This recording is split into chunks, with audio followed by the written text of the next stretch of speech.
মাঠে বসে আর্জেন্টিনার ম্যাচ দেখলেন মেহজাবিন। ছোট পর্দার জনপ্রিয় অভিনেত্রী মেহজাবিন চৌধুরী ক্যারিয়ারের অসংখ্য নাটকের মাধ্যমে ভক্তদের মন কেড়েছেন। নাটকের পাশাপাশি ওয়েব সিরিজে অভিনয় করেও সুনাম কুড়িয়েছেন এই অভিনেত্রী। বাংলাদেশে আর্জেন্টিনার ভক্ত অনুরাগীর সংখ্যা নেহাতই কম নয়। সাধারণ দর্শকদের পাশাপাশি অভিনেতা অভিনেত্রীরা রয়েছেন। এ তালিকায় বাদ যাননি মেহজাবিন চৌধুরীও। ম্যাটলাইফ স্টেডিয়ামে দেখা মিলল এই অভিনেত্রীর।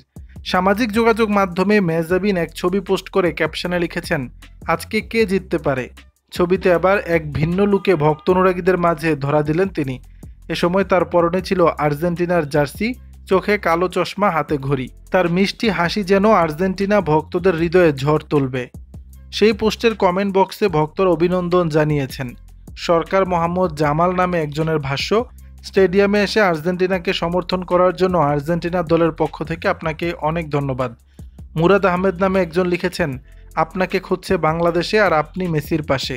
নাহিদুল ইসলাম লিখেছেন, কে জিতলো না জিতলো তা দেখে লাভ নেই, আপনি কিন্তু আমার মন জয় করে নিয়েছেন। দর্শক, বিষয়টি নিয়ে আপনাদের মতামত জানাবেন নিচের কমেন্ট বক্সে।